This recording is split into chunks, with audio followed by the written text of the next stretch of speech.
This is just a sample of the audiobook. To get the complete audiobook, access the link posted in the first comment. Japan was a country even more isolated than China, and developments in the art of war took place through internal processes until the arrival of firearms via the Portuguese in the 1540s. In fact, the military history of Japan through the arrival of gunpowder seems to have evolved through 4 internal stages.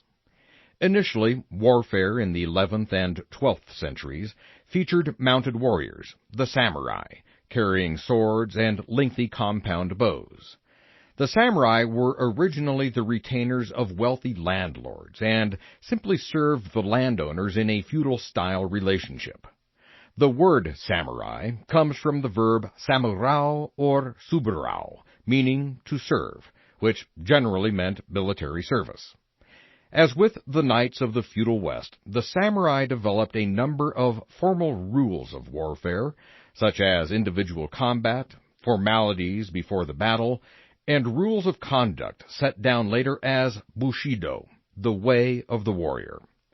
One example of early samurai formality was the tendency for well-known samurai to introduce themselves to the enemy before a battle, often as a challenge to individual combat.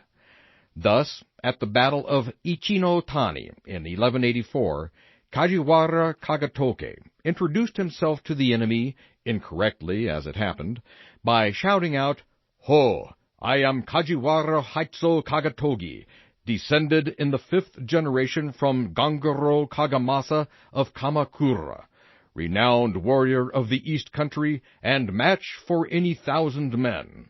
At the age of 16, I rode in the van of Hachiman Taro Yoshi at the siege of Sambuko Kanazawa in Dewa, and receiving an arrow in my left eye through the helmet, I plucked it forth, and with it shot down the marksman who sent it, thereby gaining honors and leaving a name to posterity." Another less attractive feature of samurai warfare was the tradition of cutting off the heads of the enemy, whether they were wounded or dead. This was done in order for the victorious general to view the heads afterward to make some kind of count of the defeated, and for the simple honor of demonstrating one's prowess in warfare by carrying off the head of one's opponent as a trophy. An example of the ritualistic quality of this tradition occurred in 1562 at a battle wherein a general named Ota Tsukumasa got into individual combat with a samurai called Shimizu. Because he was already wounded, Ota was thrown to the ground, but Shimizu tried in vain to cut off Ota's head. At this turn of events, Ota, his eyes flashing with anger, cried out, "Are you flurried, sir? My neck is protected by a nodowa, an iron neckpiece. Remove this, and take off my head." Shimizu bowed and replied, "How kind of you to tell me. You die a noble death. You have my admiration." But just as Shimizu was removing the nodowa, 2 of Ota's retainers ran up and threw Shimizu to the ground, where, in a reversal of affairs, Ota then decapitated Shimizu. One other aspect of samurai warfare has attracted attention, the tradition of harakiri, or suicide, as an honorable way to end one's life. Suicide was often undertaken when a battle was lost or when no other possibility of continuing the fight was possible.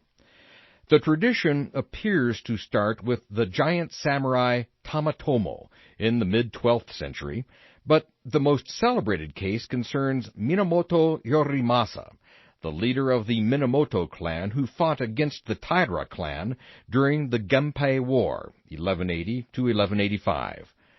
At the Battle of Uji in 1180, the Minamoto were defeated, and Yorimasa, wounded in the arm, rested in the Phoenix Hall of the nearby Byoruin country villa.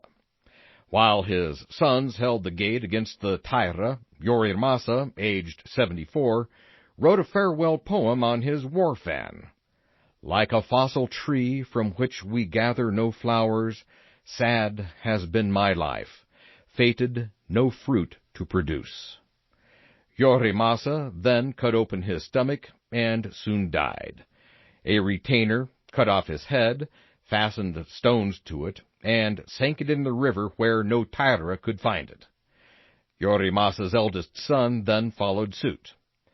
This tradition of honorable suicide continues throughout Japanese history, although, in later times, it was sufficient to make an initial stomach cut, and then a retainer would take off one's head.